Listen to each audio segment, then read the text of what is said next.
Hello बच्चों, क्या हाल चाल है आप लोगों के। उम्मीद करता हूं कि सब बहुत मजे से होंगे। तो आज बेटे मैं बात करने वाला हूं चैप्टर नंबर 9 जो आपका चल रहा है अवकल समीकरण, उसकी दूसरी प्रश्नावली के फुल कॉन्सेप्ट में बात करने वाले हैं। यानी कि हम लोग उसका इंट्रोडक्शन भी देखेंगे और उसका सॉल्यूशन भी देखेंगे।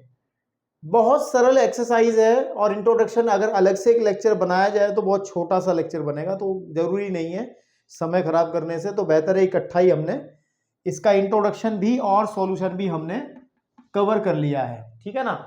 आज इस एक्सरसाइज के अंदर जो टॉपिक हम लोगों को देखना है मेरे बेटे, वो देखना है अवकल समीकरण का व्यापक और विशिष्ट हल क्या होता है। मतलब बेसिकली हमें आज अवकल समीकरण की को कैसे हल करते हैं, मतलब सॉरी हल करना तो आगे सीखेंगे कि व्यापक समीकरण का हल क्या होता है, इस बारे में बात करनी है। पिछले लेक्चर के अंदर बेटा हम लोगों ने क्या पढ़ा था, अवकल समीकरण क्या होती है, इस बारे में लेक्चर नंबर 1 में डिस्कस हो चुका है। फिर हमने पढ़ा था कि अवकल समीकरण की कोटि, ऑर्डर ऑफ डिफरेंशियल इक्वेशन पढ़ा था। उसके बाद हमने पढ़ा था कि डिफरेंशियल इक्वेशन यानी कि अवकल समीकरण की घात क्या होती है, डिग्री क्या होती है। ये 3 टॉपिक हमने पहली एक्सरसाइज में कवर करे थे, जो कि बहुत अच्छे इंपॉर्टेंट टॉपिक है, 1 नंबर का सवाल बनता है हमेशा। अब हम लोग पढ़ेंगे कि हल क्या होता है।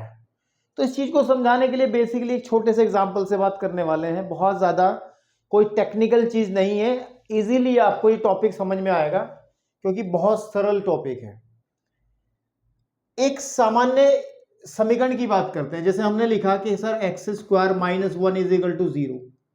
ये एक समीकरण है, अवकल समीकरण नहीं है, क्योंकि अवकल समीकरण के अंदर तो अवकलज होते हैं, डी वाई बटे डी एक्स वाले पोर्शन दिखाई देते हैं आपको, है ना। हमने पिछले लेक्चर में बताया था कि अवकल समीकरण कौन सी होती हैं, जिनके अंदर अवकलज होता है ना। डी वाई बटे डी एक्स हो या डी टू वाई बटे डी एक्स स्क्वायर हो, ये सब बातें हमने पहले लेक्चर में कर ली हैं। ये तो एक बेसिक समीकरण, द्विघात समीकरण हमने ले ली है, जो कि हमने बचपन में पढ़ी है।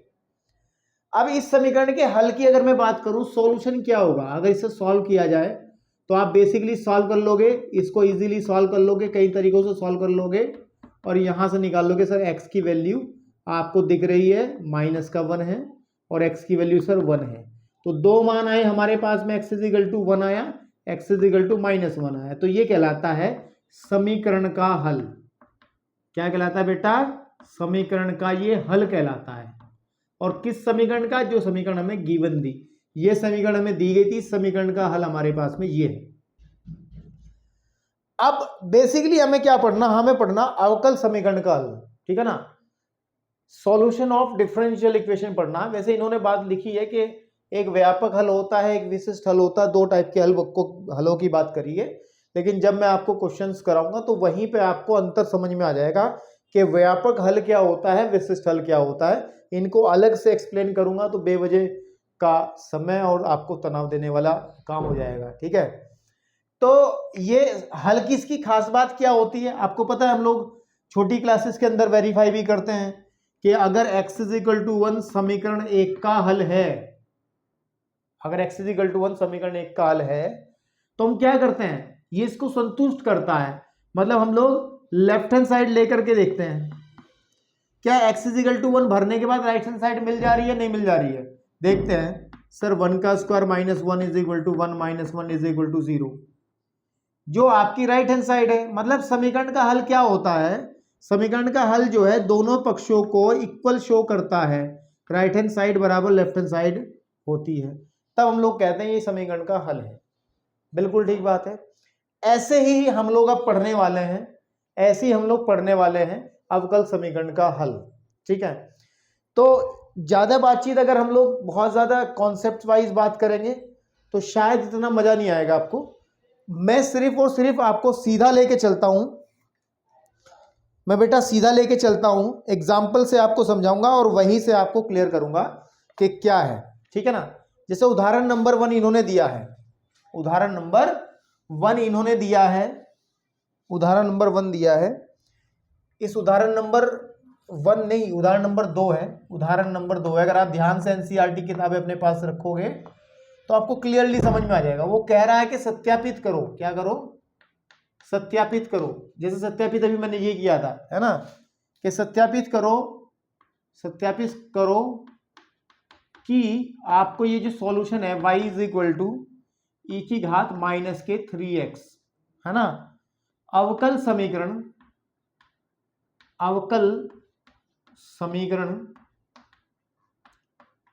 एक अवकल समीकरण दी गई है d2y over d x square plus d y बटे डी एक्स। इस एग्जाम्पल को आधार बनाकर मैं आपको बहुत सारी चीजें समझाने वाला हूं, ठीक है ना।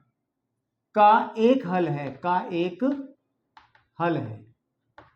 देखो अभी जो मैंने समीकरण सॉल्व की थी मेरे भाई, ध्यान से सुनना, x square minus 1 is equal to 0। तो एक्स की वैल्यू हमारे पास कुछ इस तरीके से, जैसे 1 आ गई, एक्स की वैल्यू -1 आ गई, इस तरीके से हम लोग कुछ वैल्यूज निकालते थे वहां पर।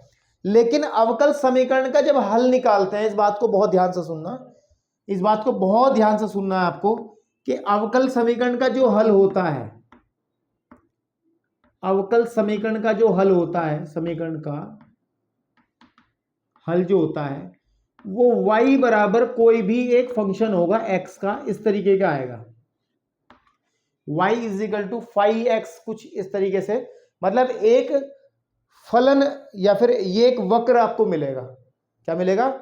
एक वक्र, अंग्रेजी में कहें तो कर्व मिलेगा। ये एक कर्व ही तो है। मैं कहूं y is equal to x square, भाई ये एक वक्र ही तो है, और ये किसी भी इक्वेशन का सॉल्यूशन भी बन सकता है।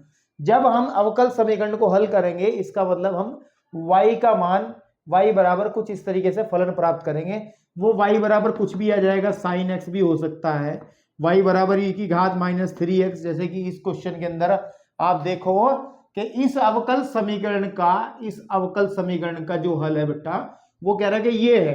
देखो इसमें भी तो यही है, कि y इज इक्वल टू कोई भी x के पदों में एक फलन है, कोई भी एक वक्र है। बिल्कुल ठीक बात है। तो बहुत इजीली ना आप इसको वेरीफाई कर लोगे, बहुत इजीली, और वो बच्चे आराम से वेरीफाई कर लेंगे जिनको अवकलन बहुत अच्छे से आता है। इसमें अवकलन की बहुत अच्छी प्रैक्टिस होने वाली है, ठीक है ना। ये मानिए कि इस एक्सरसाइज में आपको दोबारा से मौका मिल रहा है अवकलन के क्वेश्चंस को करने का। बिल्कुल ठीक है। तो कैसे करना है उसको बहुत ध्यान से देखें। सारे क्वेश्चन जो इस एग्जाम्पल का मेथड है, एक्सरसाइज के क्वेश्चंस का मेथड भी सेम है, कोई अन्य चीज इसके अंदर डिस्कस नहीं होगी। बस मेरे को एक बार ये बता के चलना है आपको कि व्यापक और विशिष्ट हल क्या होता है, ये दो चीजें बतानी है, अदरवाइज और कुछ नहीं है इस एक्सरसाइज के अंदर, आप आसानी से क्वेश्चंस कर पाओगे। तो चलिए इस क्वेश्चन को करते हैं। शायद इस क्वेश्चन से ही आप लोग लेक्चर को छोड़ के भाग जाएं, क्योंकि कहोगे कि सर क्वेश्चंस करने आ गए हैं, अब हमें क्वेश्चन करने दो। कैसे करना है? देखो हल बड़ा सिंपल है। हम लोग क्या करने वाले हैं, जो हमारे पास अवकल समीकरण दी है, अगर इस अवकल समीकरण की मैं आपसे बात करूं, अच्छा इस अवकल समीकरण के संबंध में अगर 2-3 बातें आपसे पूछी जाएं तो आप बता पाओगे पहली एक्सरसाइज के हिसाब से कि इसकी कोटि क्या हो जाएगी और इसकी घात क्या हो जाएगी, ऑर्डर और डिग्री क्या होगी। कोटि क्या होती थी कि इस अवकल समीकरण को बनाते समय, ये जब अवकल समीकरण बनी थी तो अधिकतम कितनी बार अवकलन किया गया था। देखो अधिकतम 2 बार अवकलन किया गया है। द्वितीय कोटि अवकलज इसमें उपस्थित है, इससे बड़ा कोई है ही नहीं। सबसे बड़ा अवकलज क्या है? द्वितीय कोटि अवकलज है। इसका मतलब इसकी जो कोटि है मेरे भाई वो कितनी है? 2 है, ठीक है। और द्वितीय जो हाईएस्ट ऑर्डर जो हमारे पास में डेरिवेटिव होता है, उसकी जो घात हो जाएगी, इसकी घात कितनी है? 1 है, तो वो उसकी घात 1 कहलाती है। ये बातें हमने डिटेल से करी थी, तो यहां हम लोग बात नहीं करेंगे इस चीज की। ये तो सिर्फ और सिर्फ बेवजह मैंने डिस्कस कर दिया शायद, नहीं चलिए कोई बात नहीं, रिवाइज हो गया होगा आप लोगों का।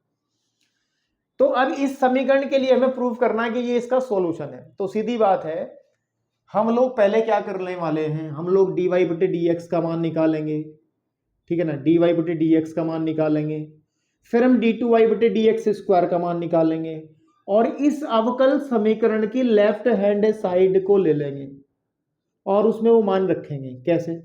देखो इसको एक इक्वेशन नंबर 1 कह लो। अब हम क्या करते हैं, उठाते हैं जो हमें हल दिया है, y बराबर e की घात माइनस का 3x दिया है। तो पहले आप dy बटे dx निकालने के लिए क्या करने वाले हो, x के सापेक्ष अवकलन करोगे। x के सापेक्ष क्या करोगे बेटा? x के सापेक्ष आप लोग अवकलन करोगे, और अवकलन वाले क्वेश्चन को आपको यहां पर करते हुए दिक्कत होनी नहीं चाहिए, क्योंकि आपने चैप्टर पढ़ के आए हैं, ठीक है ना। तो जब हम यहां पर अवकलन करेंगे तो सर dy बटे dx का मान हो जाएगा, हम लोग डिफ्रेंशिएट करेंगे किसको, e की घात -3x को। अब तुरंत आपकी याददाश्त ताजा होनी चाहिए मेरे बेटा कि e की घात x, इसको x मान लो, e की घात x का अवकलन हो e की घात x ही होता है, लेकिन चेन रूल श्रृंखला नियम काम में आएगा, हमें इस 3x का दोबारा से डिफरेंशिएशन करना पड़ेगा। ये बातें हम लोगों ने बहुत बारी करी हैं, बहुत सारे क्वेश्चंस करे हैं। तो भैया dy बटे dx का जो मान है मेरे बच्चों वो आ जाएगा आपके पास में, देखो यहाँ माइनस का 3 बाहर आ जाएगा, x का अवकलन 1 हो जाएगा, तो e की घात -3x। तो दिस इज व्हाट, ये dy बटे dx का मान निकाल लिया, इसकी हमें जरूरत पड़ेगी, इसको चाहे तो आप बॉक्स में बंद कर लो। यहां पर हम लोग पुनः, क्योंकि मुझे क्या निकालना, द्वितीय कोटि अवकलज निकालना है, यानी कि दोबारा डिफरेंशिएशन करना है, पुनः x के सापेक्ष अवकलन करेंगे। पुनः क्या करेंगे बेटा, x के सापेक्ष अवकलन करने वाले हैं हम लोग,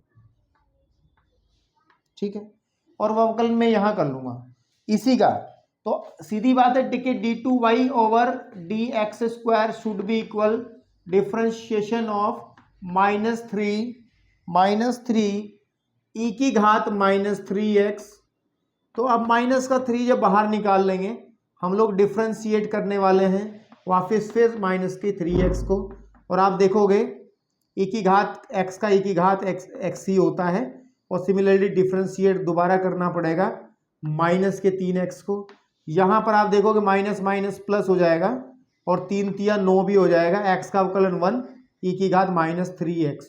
तो ये क्या निकाल लिया भैया आप लोगों ने, ये क्या निकाल लिया है, आप चेक करो जरा, चेक करो, आपने ये d2y ओवर dx स्क्वायर का मान निकाल लिया है।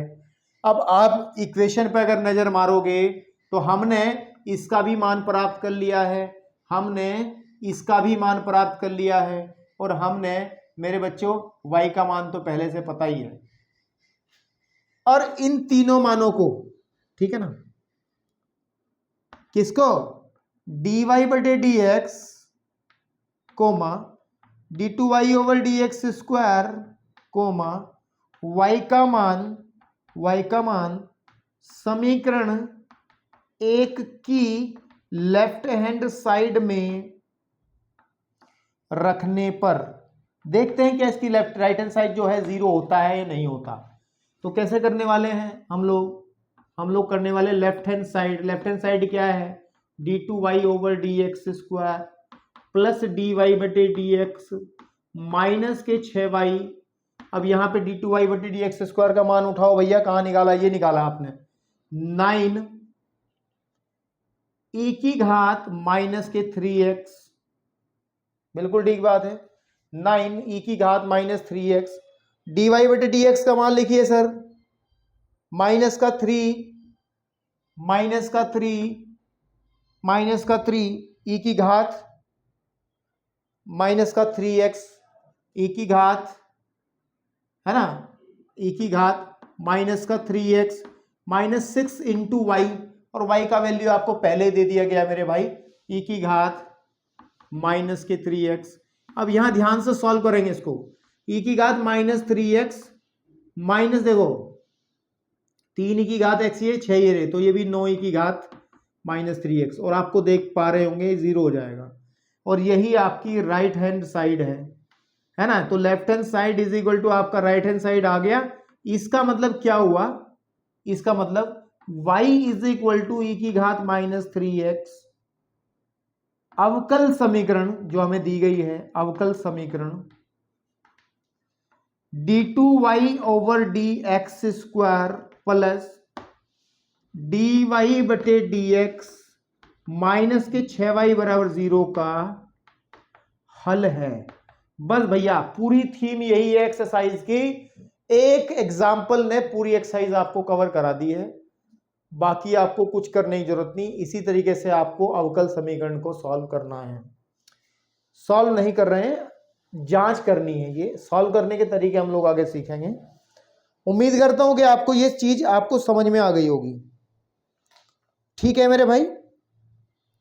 अब हम लोग बात करते हैं कि यार ये जो व्यापक हल है और ये विशिष्ट हल है ये क्या है। देखो, अगर आपके पास में किसी भी अवकल समीकरण के हल में, मैं थोड़ा सा रफ करना चाहता हूं, अगर आपको कुछ भी ठीक लग रहा है इसमें आपने नोट करने लायक बात, तो इस लेक्चर को बेटा पॉज कर लो और इसको नोट कर लो जरा फटाफट से। तो बहुत ध्यान से देखेंगे, बहुत ध्यान से देखेंगे, मैं बताना चाह रहा हूं ताकि ये सब क्लियर हो जाए कि व्यापक हल और विशिष्ट हल क्या है। तो मेरे भाई ध्यान से सुनो, ध्यान से सुनो, मैं इधर वाला हिस्सा रफ करके आपको इन दोनों चीजों की बात समझा रहा हूं। देखो, अगर कभी कभी यदि किसी अवकल समीकरण के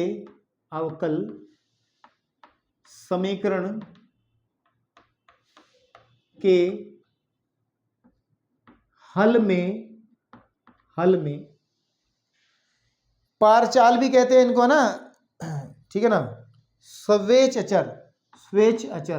का मतलब बताऊंगा मैं, मतलब कुछ भी स्वेच्छ यानी कि अपनी इच्छा से, स्वेच्छ अचर, या फिर आप इनको पारचाल भी कह सकते हैं या अचर भी कह रहे हैं, अचर भी कह सकते हैं खाली। इनका दूसरा नाम पारचाल भी हो सकता है, पारचाल, ठीक है ना आपके पास में। ए बी पारचाल तो कुछ भी हो सकते हैं, ए बी पी क्यू है ना, कुछ भी हो सकते हैं। ए बी या अन्य कोई भी उपस्थित हो, क्या हो, उपस्थित हो तो अवकल समीकरण का हल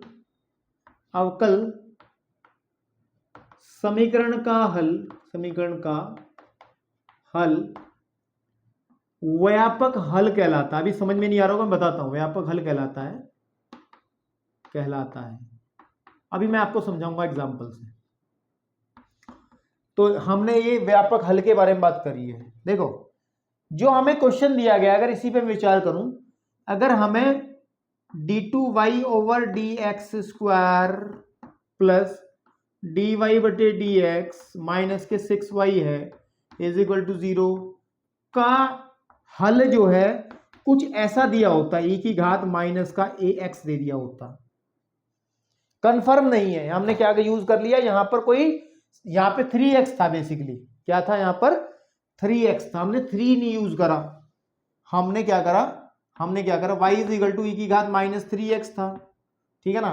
तो हमने 3 ना यूज करके हमने यहाँ पे a यूज कर लिया, सपोज प्लस का ये कर लो, क्योंकि इससे फिर हम लोग इसको बना सकते हैं, क्यों, अगर मैं a का मान -3 रखूंगा तो यही बन जाएगा, ठीक है।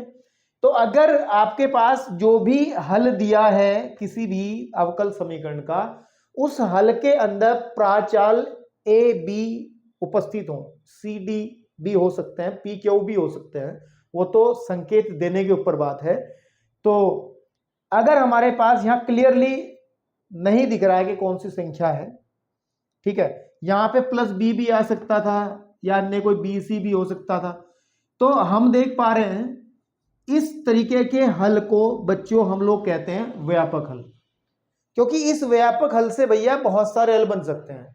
जैसे ही ए का मान कुछ भी रखोगे तो आपको तुरंत दूसरा हल प्राप्त हो जाएगा, ए का मान कुछ और रखोगे तो कुछ और मिल जाएगा। ये एक व्यापक बात करेगा, एक खास बात नहीं करेगा, ये हमें एक खास बात कर रहा है, ये एक विशिष्ट बात कर रहा है, क्योंकि आपको क्लियर सी पता y इज इक्वल टू ई की घात -3x है तो -3x ही है और चेंज हो नहीं सकता। लेकिन इसमें चेंज हो सकता है कि y इज इक्वल टू ई की घात ax है, a का मान जैसे ही बदलेगा हल दूसरा आ जाएगा आपके सामने, a का मान 2 रख लो e की घात 2x हो जाएगा, a का मान 1000 रख लो तो ये बदल जाएगा। तो ये व्यापक हल है। व्यापक शब्द का अर्थ जो होता है, मतलब जो बहुत बड़े पैमाने पर बात होती है जब, तो उसको कहते हैं व्यापक हल है भाई। व्यापक का मतलब हजारों हल प्राप्त हो सकते हैं अगर ए का मान चेंज करते रहे। अगर इन आर्बिट्री जो कांस्टेंट है, इनको कहते हैं आर्बिट्री कांस्टेंट इंग्लिश में, स्वेच्छ अचर या फिर प्राचाल का मान हम लोग रख दें तो जो हल प्राप्त होता है, ठीक है ना, उसको हम विशिष्ट हल कहते हैं, ठीक है ना। तो अब इस बात को भी लिखा जा सकता है आपके सामने, ठीक है ना, इस बात को भी आप लिख सकते हैं नोट बना करके, दूसरी बात को कि क्या यदि किसी अवकल समीकरण अवकल समीकरण, ठीक है, अवकल समीकरण, यदि किसी अवकल समीकरण के हल में, ठीक है ना, स्वेच्छ अचर, स्वेच्छ अचर, इनका नाम दूसरा प्राचाल भी होता है, प्राचल, का मान, ठीक है ना, या प्राचाल उपस्थित का मान, ठीक है ना, इसमें विशिष्ट मान उपस्थित हो, का, है ना, प्राचाल का विशिष्ट मान उपस्थित हो। कैसा मान उपस्थित हो बेटा? विशिष्ट मान। जैसे हम लोगों ने इसमें देखा ना, अभी बात की थी, e की घात ax की बात कर रहे थे, तो a का एक विशिष्ट मान -3 हम इसमें रख रहे हैं, तो ये एक विशिष्ट हल है, ठीक है ना। विशिष्ट मान उपस्थित हो तो अवकल समीकरण का हल, अवकल समीकरण का हल विशिष्ट हल कहलाता है, पर्टिकुलर सॉल्यूशन कहलाता है। तो मुझे लगता है आपको ये दो बातें वैसे कहीं भी इस्तेमाल नहीं होनी है एक्सरसाइज के अंदर, लेकिन भैया जब इसका टॉपिक हम डिस्कस कर रहे हैं और टॉपिक का मतलब ही नहीं पता होगा मेरे बच्चों, तो आप क्या हालत होगी आप लोगों की, वही दिक्कत हो जाएगी।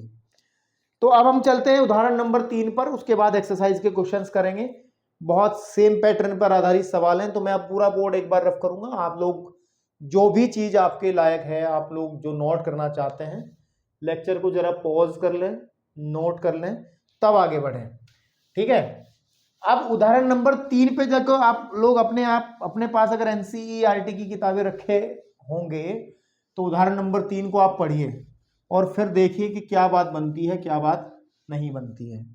अब जैसे हमें कहा गया है मेरे बच्चों, मुझे कहा गया उदाहरण नंबर 3 में, उदाहरण नंबर 3 में कहा गया कि हमें कहा गया है कि सत्यापित करो, वही बात है, क्या करो? सत्यापित करो, सत्यापित करो कि y बराबर, देखो ये एक, अब आप समझ जाओगे, ये एक b sin x,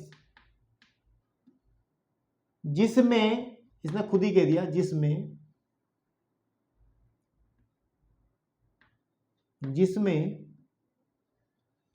a और b कोई भी रियल नंबर है, फिक्स रियल नंबर नहीं, इनकी वैल्यू बदलती रह सकती है, इनके प्राचाल हैं ये। अवकल समीकरण, अवकल समीकरण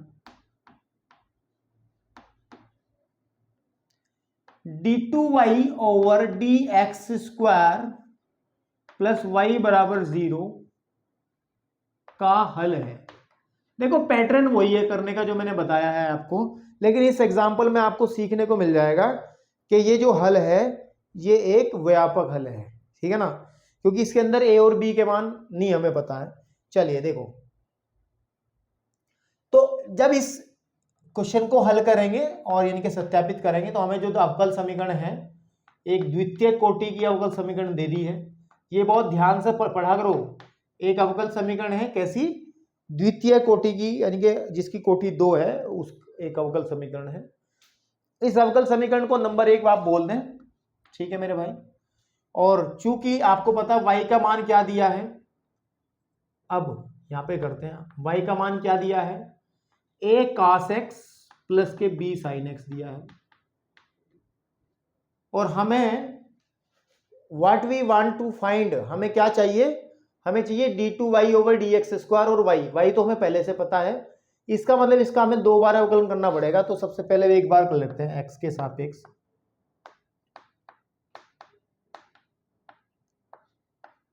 अवकलन करने पर, अवकलन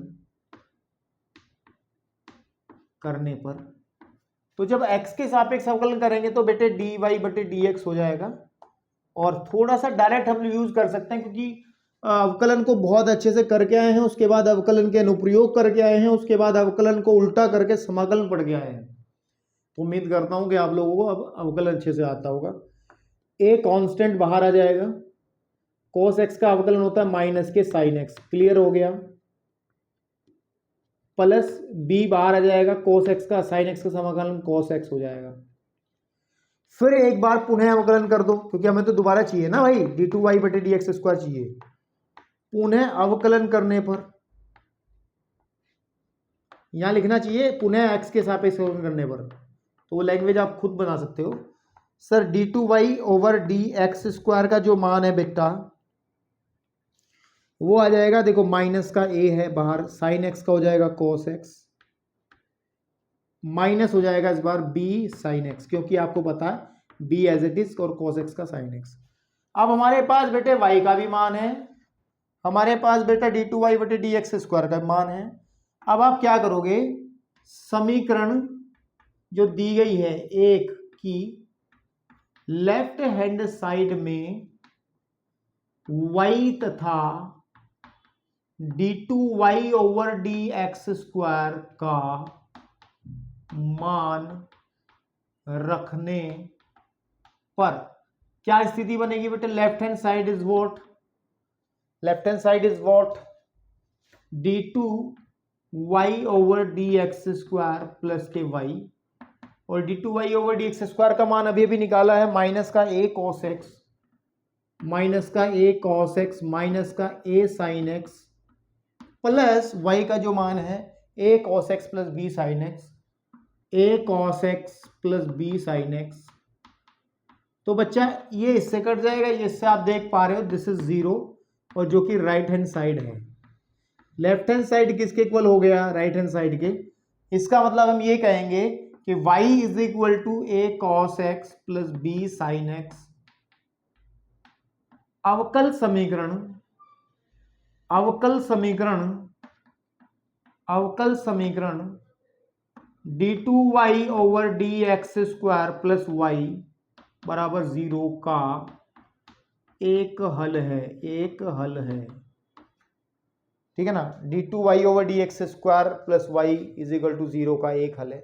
उम्मीद करता हूं कि आपको बहुत इजीली, ठीक है ना, ये समझ में आ गया होगा। अब हम लोग बेटे क्वेश्चंस की बात करने वाले हैं, सॉल्यूशन की बात करने वाले हैं, और आप लोग ये भी जज कर पाएंगे कि कौन से हल जो है वो व्यापक हैं, जिनमें ABC पाया जाता है, कोई भी पारचाल मिल जाएगा, ठीक है ना। जैसे इसके अंदर ही मिला है तो ये एक व्यापक हल है, this is a general solution. ये कैसा सॉल्यूशन है, जनरल सॉल्यूशन है, व्यापक हल को कहते हैं जनरल सॉल्यूशन, जनरल सॉल्यूशन, ध्यान रखना है। एंड जो आपके पास में जो विशिष्ट हल होता है उसे पर्टिकुलर सॉल्यूशन कहते हैं। तो इंट्रोडक्शन का हिस्सा यहीं तक था। हम लोग अब प्रश्नावली की बात करने वाले हैं 9.2 के सॉल्यूशन की। लेक्चर को पॉज कर लीजिए, नोट कर लीजिए, अभी 2 मिनट के बाद आपके सामने सॉल्यूशन प्रस्तुत होने वाला है। तो चलिए स्टूडेंट्स बात करते हैं, अभी इंट्रोडक्शन के बाद हम लोग एक्सरसाइज के सॉल्यूशन की बात करते हैं। जैसे कि मैंने पहले ही आपको बता दिया था कि भैया सारे पैटर्न, सारे क्वेश्चंस का पैटर्न सेम है, सारे क्वेश्चंस का पैटर्न बिल्कुल सेम है, जैसे मैंने एग्जांपल्स कराए हैं। और उम्मीद करता हूं कि कुछ स्टूडेंट्स ने बेटा सारे क्वेश्चंस जो हैं, मतलब कुछ क्वेश्चंस अटेम्प्ट भी कर लिए होंगे आप लोगों ने। तो चलिए बात करते हैं पहले क्वेश्चन की, क्या कहा है, क्या करना है, इस बारे में पहले थोड़ी सी चर्चा करते हैं, फिर बहुत तेजी से सवाल हल करेंगे। कह रहा है 1 से 10 तक जो क्वेश्चंस दिए हैं, 1 से 10 तक, प्रत्येक प्रश्न में सत्यापित करो कि दिया हुआ फलन स्पष्ट अथवा अस्पष्ट संगत अवकल समीकरण का हल है। ये जो स्पष्ट असपष्ट वाली टर्म यूज हुई है, आपको कहीं ना कहीं आपको याद आया होगा अवकलन की एक बात। वहां पर हम लोग अवकलन ज्ञात करते थे दो तरीकों के फलनों के। एक स्पष्ट फलनों के अवकलन पढ़े हैं जिसमें y बराबर fx एक कोई भी फंक्शन हमें मिल जाता था, है ना, जैसे y is equal to x square plus 2x plus 1, जहां पर स्पष्ट रूप से दिखता था कि y is equal to something है, ये स्पष्ट फलन होता था। लेकिन अगर कभी कोई y फंसा हुआ मिल जाए, जैसे xy plus k y square is equal to 0 है, और इसमें से कह दे आपको सर dy बटे dx निकाल के बताओ, तो उसमें y का मान क्लियर नहीं है, अस्पष्ट है, तो उस तरीके के फलनों को हम लोग अस्पष्ट फलन यानी कि इम्प्लिसिट फंक्शन, ये अवकलन में हम बता के आए हैं बेटा, बहुत अच्छे से मैंने बताया पहले भी, अवकलन में हमने ये बता दिया था पहले ही, ठीक है। तो अब अवकल समीकरण पे थोड़ा नजर मारो जरा, अवकल समीकरण क्या दी है। पहला क्वेश्चन मैंने उठाया सिर्फ, अवकल समीकरण जो दी है उस पर थोड़ा सा नजर मारो बेटा। अवकल समीकरण है y double dash minus k y dash is equal to 0। बिल्कुल ठीक बात है, एक बार अच्छे से चेक कर लो क्योंकि काम इंपॉर्टेंट है तो थोड़ा गलती ना हो।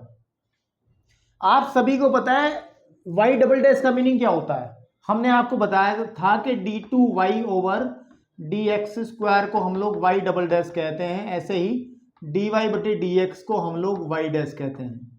तो इतनी बात तो आपको क्लियरली समझ में आ गई होगी। तो इसका मतलब ये समीकरण क्या है, ये समीकरण हमारी, चाहे तो ऐसे ही कर लो, इसका मतलब आपको समझ में आना चाहिए d2y बटे dx स्क्वायर माइनस dy बटे dx को मेरे भाई 0 के इक्वल कह रहा है, इसको इक्वेशन नंबर 1 बना लो। अब हम इसके हल को उठाते हैं। हल दिया है y इज इक्वल टू ई की घात x प्लस 1, ठीक है।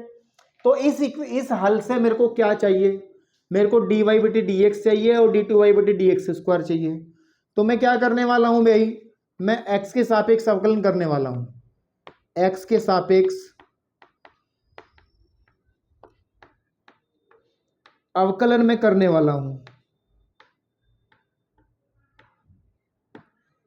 तो मैं जब अवकलन करूंगा तो dy बटे dx is what, differentiation e की घात x का e की घात x ही रहेगा, लेकिन ये 0 हो जाएगा।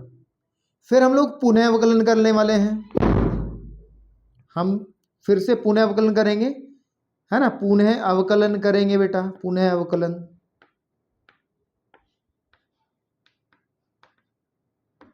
तो d2y ओवर dx स्क्वायर बराबर आ जाएगा, दोबारा अवकलन करेंगे e की घात x ही आ जाएगा। तो ये दोनों के दोनों मान आप समीकरण 1 में रख दो। तो क्या करोगे आप, समीकरण 1 से हमने क्या करा, लेफ्ट हैंड साइड उठा ली। वो left hand side is what sir, d2y over dx square minus का dy बटे dx। सर आप देखो d2y बटे dx स्क्वायर की वैल्यू e की घात x मान रखी है और dy बटे dx की मान वैल्यू भी e की घात x है। e की घात x में से e की घात x घटेगा तो 0 ही आएगा, जो कि आपकी राइट हैंड साइड है। इसका मतलब लेफ्ट हैंड साइड बराबर राइट हैंड साइड। तो वो लाइन लिख देंगे जैसे मैंने आपको उदाहरण में लिखनी बताई है। अतः, ठीक है ना, यहां पे लिख देंगे अतः y इज इक्वल टू ई की घात x प्लस 1 अवकल समीकरण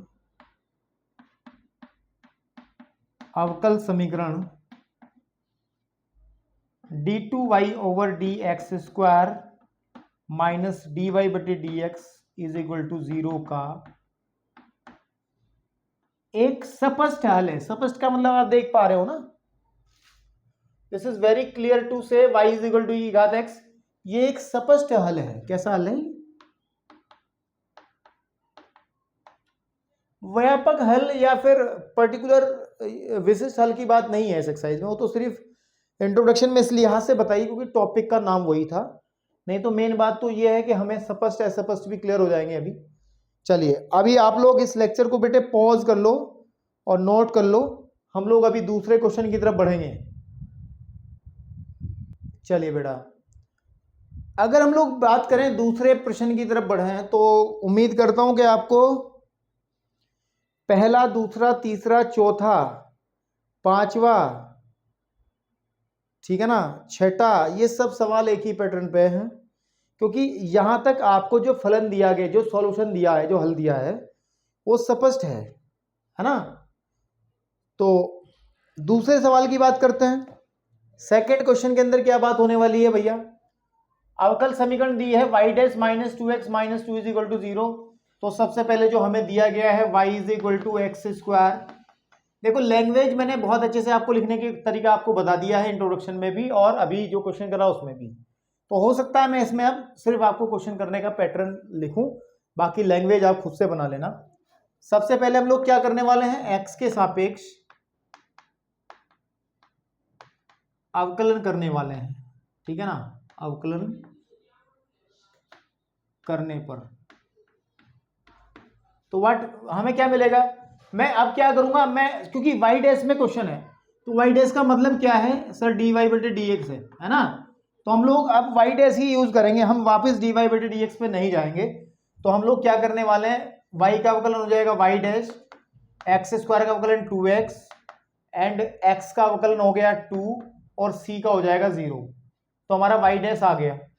ठीक है, अब आप क्या करोगे, इस इक्वेशन को नंबर 1 कह लेना और समीकरण 1 से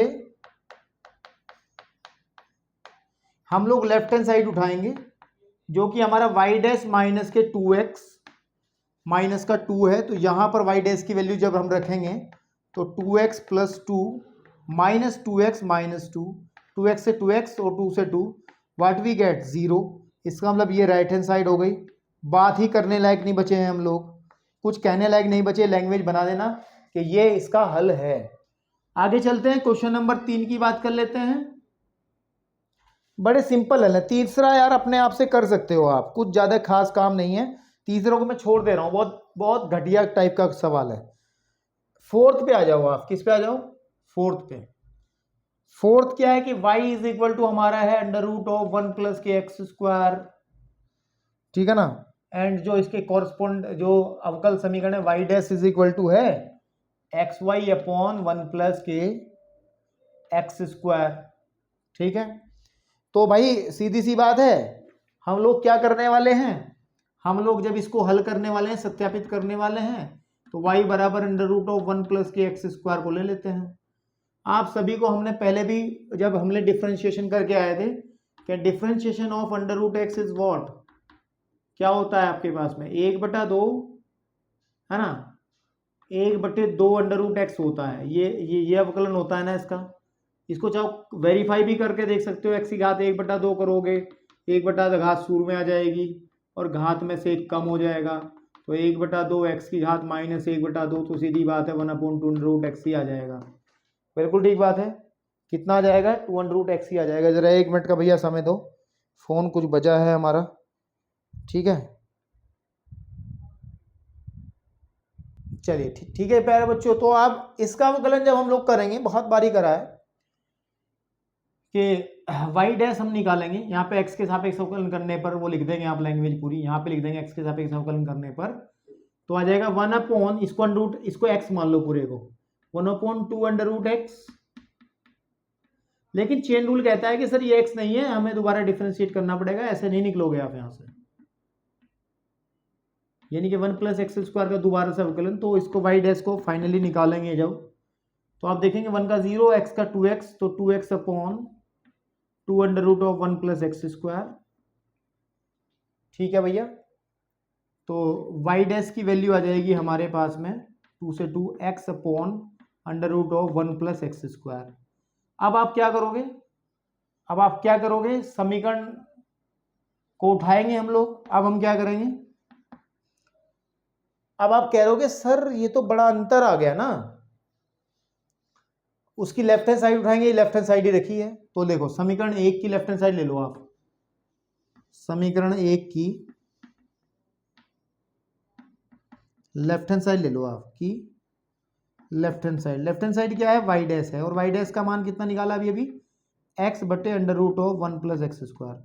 आपको क्या सर बन ही नहीं रहा है, अरे क्यों नहीं बन रहा है अभी बताता हूं, देखो कॉन्जुगेट से मल्टीप्लाई करो ऊपर, कोई दिक्कत। अब ध्यान से देखो, दिस इज व्हाट, ये y है, under root x, under root 1 plus x square की मल्टीप्लाई जब करेंगे 1 प्लस एक्स स्क्वायर से, तो सीधी बात है 1 प्लस के एक्स स्क्वायर ही आएगा, देखो। और ये क्या है, राइट हैंड साइड है, तो left hand side is equal to आपका राइट हैंड साइड हो गया, तो कह देंगे चिल्ला चिल्ला के कि क्या, कि sir y is equal to under root 1 plus x square जो है वो y dash is equal to x y upon 1 plus x square का एक सॉल्यूशन है, राइट, ठीक है ना। तो चलिए बेटा वीडियो को पॉज करो, नोट करो, नेक्स्ट क्वेश्चन पे भी मिलते हैं आपके सामने। चलो बच्चों, अब हम लोगों ने मतलब मैं अब करने जा रहा हूं आपके सामने क्वेश्चन नंबर 6। 5 नंबर में कुछ नहीं है, 5 अपने आप से देख लेंगे, कुछ नहीं है, बिल्कुल कुछ भी तो नहीं है, था तो इसमें भी कुछ नहीं है, लेकिन चलो यार थोड़ा सा गुणा वाला सूत्र इस्तेमाल हो रहा है तो करा देते हैं यार। तो सबसे पहले क्या करने वाले हैं हम लोग, इसको उठा लेंगे जब इस क्वेश्चन को हल करेंगे, y is equal to x sine x, और यहां पर हम लोग x के सापेक्ष अवकलन करेंगे तो y डैश आ जाएगा। इसके अंदर आपको पता है गुणा वाला सूत्र लगेगा, डिफरेंशिएशन करने का गुणा का सूत्र, जब दो फलन गुणा में होते थे तो पहला जो का तो और दूसरे का अवकलन, प्लस दूसरा जो का तू और पहले का मेरे बेटे अवकलन क्या होगा, इस बारे में हम लोग बात करते थे। ठीक है, तो ध्यान से देखें, जरा ध्यान से देख लें आप इस बात को कि वाई डैश, ठीक है ना, वाई डैश कैसा जाएगा, पहला जो का तू डिफ्रेंशिएशन ऑफ साइन एक्स हो जाएगा प्लस साइन एक्स जो का तू और डिफ्रेंशिएशन ऑफ मेरा बेटा एक्स हो जाएगा। तो वाई डैश की जो वैल्यू है वो आ जाएगी हमारा x cos x plus sine x.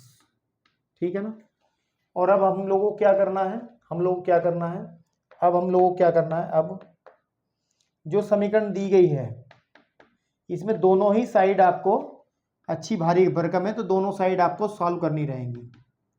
तो पहले मैं ले लेता हूँ लेफ्ट हैंड साइड जो कि हमारा एक्स वाई डैश है, इसका मतलब x into x cos x plus sine x. Finally आप लेफ्ट हैंड साइड को यहाँ बना करके छोड़ दोगे सर, एक्स स्क्वायर हो जाएगा, कोस एक्स हो जाएगा, एक्स साइन एक्स हो जाएगा। ठीक है, अब ले लोगे आप, क्योंकि दोनों साइड को बराबर दिखाना है तो हम लोग राइट हैंड साइड उठा लेंगे बेटा, and right hand side is what, y plus x under root of x square minus y square.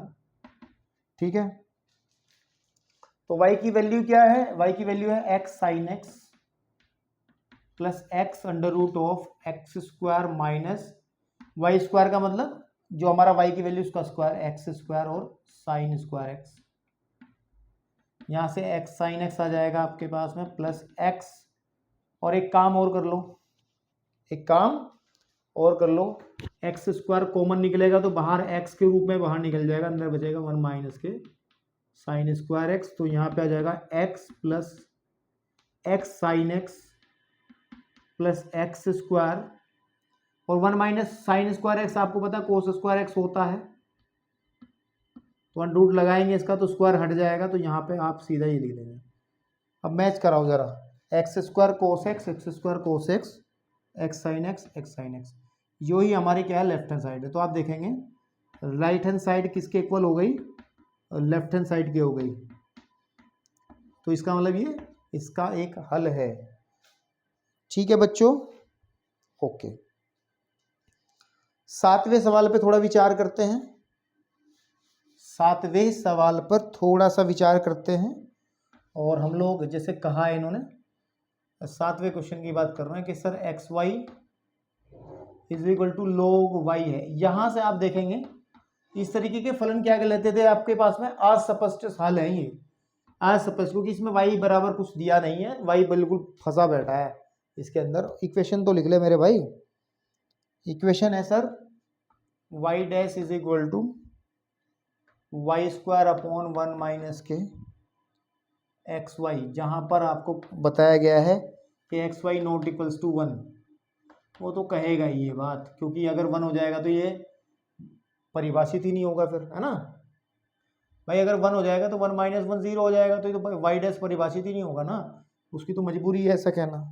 तो चलिए हम लोग यहाँ पर क्या करते हैं, अवकलन करते हैं एक्स वाई प्लस के log y बराबर प्लस के सी, इसमें से हमें dy बटे डी एक्स, वाई डैश निकालना है, क्या निकालना है, वाई डैश।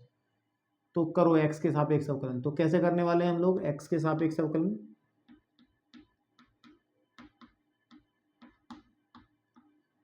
तो मेरे बच्चों x के सापेक्ष अवकलन, पहला जो का तू दूसरे का अवकलन प्लस दूसरे का अवकलन y डैश कह दूं डायरेक्ट, क्योंकि इसमें गुणा वाला सूत्र लगेगा ना, डिफरेंशिएट जब हम लोग करेंगे किसको, एक्स वाई को, यहाँ पे डिफरेंशिएट हम लोग किसको करेंगे बेटा, log y को, और यहाँ पे डिफरेंशिएट करेंगे हम लोग बेटा किसे, कांस्टेंट c को।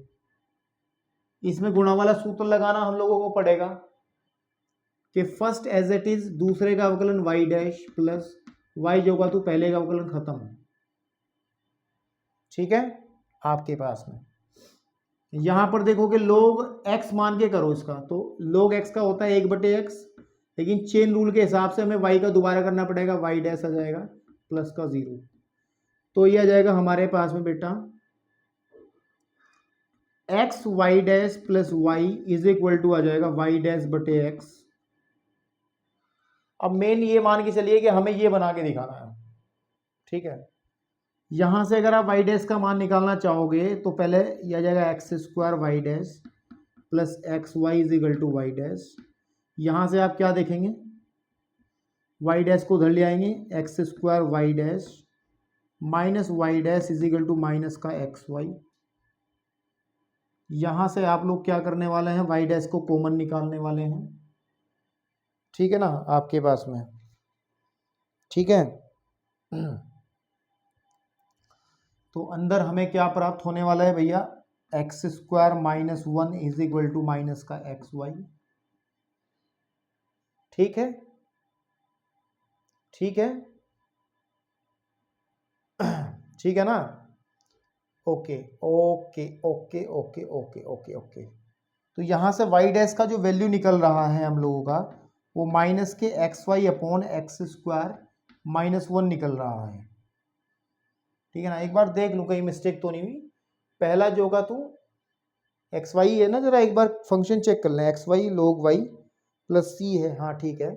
तो यहाँ पे जब हम डिफ्रेंशिएट करने वाले हैं तो पहला जो होगा दूसरे का अवकलन प्लस दूसरा जो होगा तो पहले का अवकलन खत्म हो गया है, तो वन अपॉन, ओहो ओहो ओहो ओहो ओहो ओहो, यहाँ पर y आएगा तो यहाँ पे बट्टे में y आएगा। भाई मैं ये तो सोच रहा इतना बड़ा अंतर कैसे पैदा हो जाएगा यार। तो भैया मेरे इसको उधर ले आओ, x y y dash plus y square is equal to y dash, है ना, क्योंकि ये इधर चला जाएगा ना, जीरो को हटा लो। तो यहाँ से वाई डैश की वैल्यू निकालने के लिए बराबर जाएगा y square is equal to y dash minus k x y y dash, y square is equal to आ जाएगा वाई डैश कॉमन निकाल लो तो one minus k x y आ जाएगा। या वाई डैश का जो मान है सीधी बात है आपको बताया कि sir y square upon one minus x y आ जाएगा। और आप देख सकते हो बात यही है, इसका मतलब ये इसका एक हल है, लिख सकते हैं इसका ये एक हल है। चलिए वह लेक्चर को ज़रा पॉज कर लो और मैं फिर आपके सामने अगले सवाल को लेकर के बेटे उपस्थित होता हूँ। तब तक के लिए कुछ नहीं। चलिए बच्चों अब हम लोग बढ़ते हैं क्वेश्चन नंबर 8 की तरफ। 8 नंबर की बात करते हैं हमारे भाइयों। देखो इक्वेशन ये है, अवकल समीकरण, ये इसका हल है, अस्पष्ट हल है क्योंकि y का मान क्लियर नहीं है। तो हम लोग जब इसको हल करेंगे तो सबसे पहले हम लोग क्या करने वाले हैं, y है ना, y cos x, y cos x, एक मिनट भैया, y cos y is equal to x, x के सापेक्ष का अवकलन कर दो, एक्स के सापेक्ष क्या कर दो, अवकलन कर दो, क्या कर दो बेटे, अवकलन, ठीक है। तो यहाँ पे आ जाएगा डी वाई का तो वाई डैश हो जाएगा, कोस वाई का हो जाएगा साइन वाई, वो भी माइनस का तो यहाँ प्लस हो जाएगा, और वाई का दोबारा डिफ्रेंसिएशन करेंगे तो वाई डैश होगा, उसको मैं यहाँ लिख दे रहा हूँ, और इसका हो जाएगा वन। तो वाई डैश का वैल्यू आ जाएगा हमारे पास में one plus sine y is equal to one. तो वाई डैश का मान आ जाएगा बेटा one upon one plus k sine y. तो अब आप एक काम कर लो भाई, ठीक है ना, एक काम कर लो, क्या काम कर लो, इसकी जो समीकरण है इसको समीकरण 1 कह लें, है ना। हम लोग समीकरण 1 की लेफ्ट हैंड साइड लेते हैं, समीकरण 1 से लेफ्ट हैंड साइड ले लेते हैं, और लेफ्ट हैंड साइड क्या है बेटा, वो है y sine y plus cos y plus x, और बाहर है हमारा y डैश। इसको बराबर दिखाना है y के इक्वल, यानी कि राइट हैंड साइड y आनी चाहिए। तो चलिए देखो थोड़ा सा एडजस्टमेंट हमें करना पड़ेगा, ठीक है।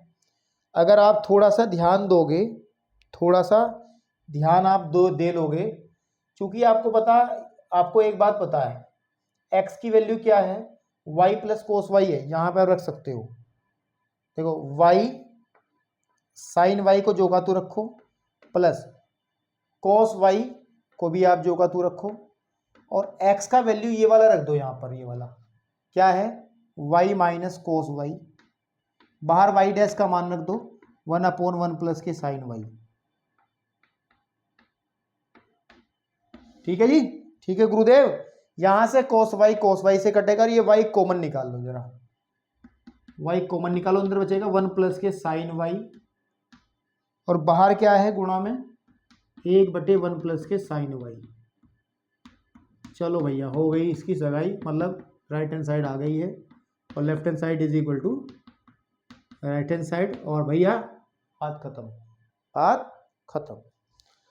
चलते हैं, बढ़ते हैं आगे की तरफ। क्वेश्चन नंबर लेते हैं 9th, क्वेश्चन नंबर लेते हैं 9th।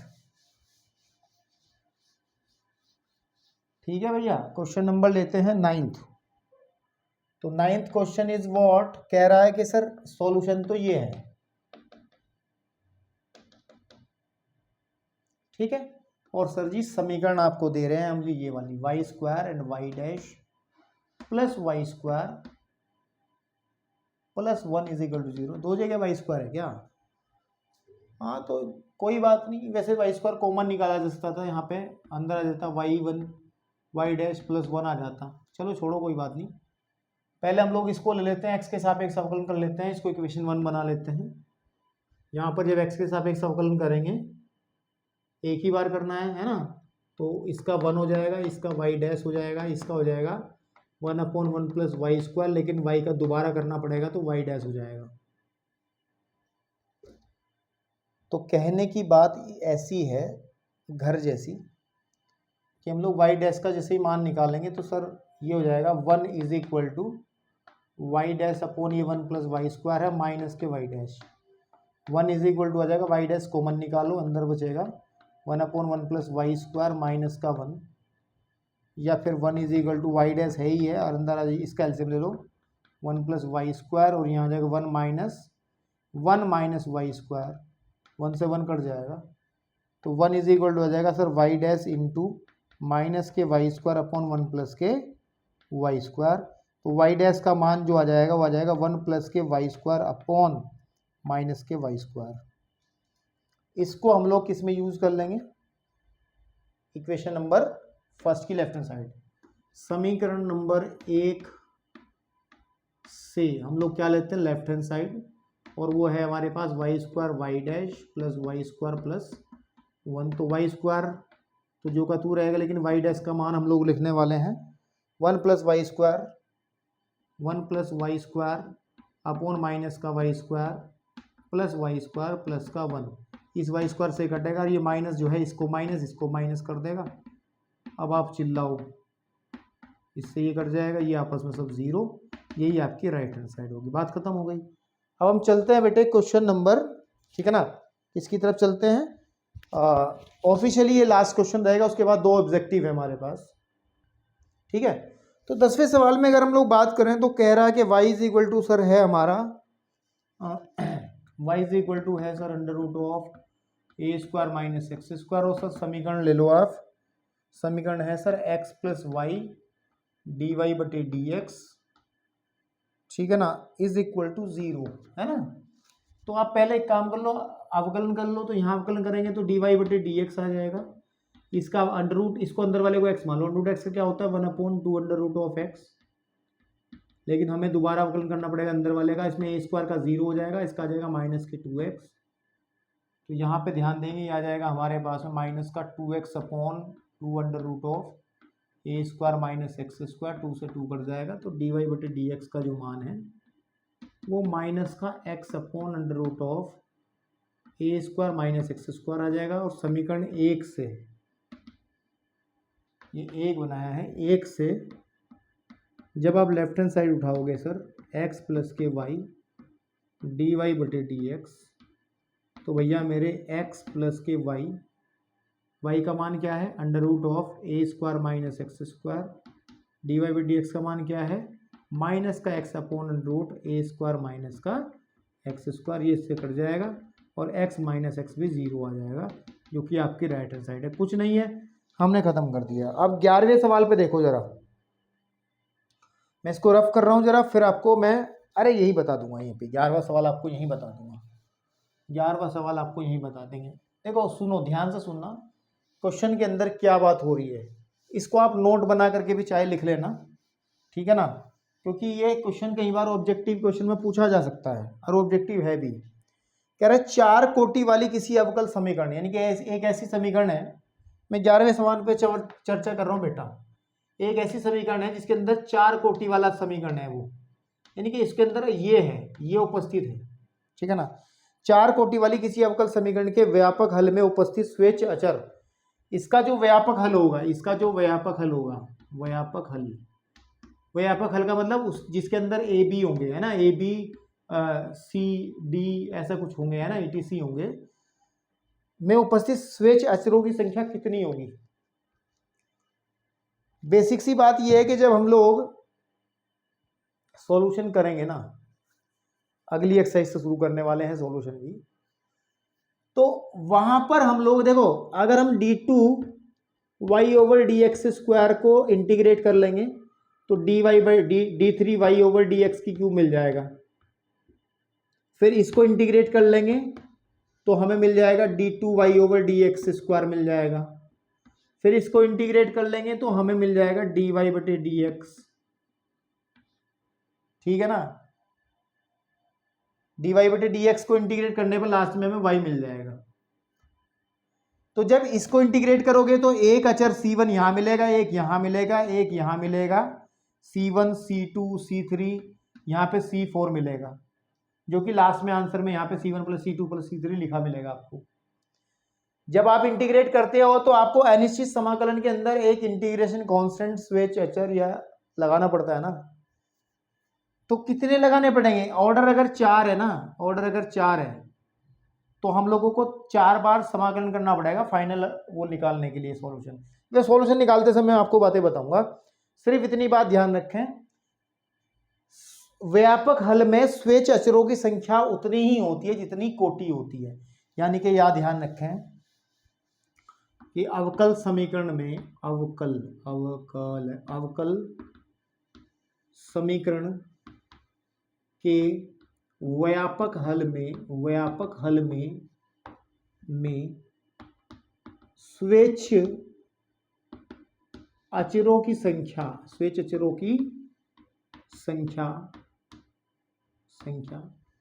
अवकल समीकरण की कोटि के बराबर होती है, समझ में आ रही बात। ये नोट बनाकर लिख दो। तो इसका मतलब क्वेश्चन नंबर 11 के अंदर हमारे पास में, क्योंकि 4 कोटि की है तो स्वेच्छाचर भी कितने होंगे, 4 होंगे। तो क्वेश्चन नंबर 11 का जो आंसर है वो डी सही है, डी यानी कि 4। 12 पे आ जाओ, ठीक है। 3 कोटि वाले किसी अवकल समीकरण के विशिष्ट हल में उपस्थित स्वेच्छाचरों की संख्या। अरे मेरे भाई, व्यापक हल में तो स्वेच्छाचर होते हैं और विशिष्ट हल में तो अचर होते ही नहीं है। विशिष्ट हल के अंदर ध्यान रखना है, विशिष्ट हल में स्वेच्छ अचर जो होंगे, मैंने शुरुआत में बताया था, उनका मान रख दिया जाएगा कुछ 0 होंगे, है ना। अचरों की संख्या की जो संख्या होगी बेटा वो कितनी होगी, 0 होगी। तो इसके अंदर जो ऑप्शन है हमारा डी ऑप्शन सही है, चाहे आप एक बार करेक्ट कर सकते हो, डी ऑप्शन सही है। उम्मीद करता हूँ कि इस एक्सरसाइज को बहुत अच्छे से आप लोगों ने समझ लिया होगा। अगली एक्सरसाइज बड़ी ही इंपॉर्टेंट एक्सरसाइज आपके सामने मैं लेकर के आऊँगा मेरे बच्चों। तब तक के लिए धन्यवाद, मस्त रहो और पढ़ाई करते रहो। चलिए।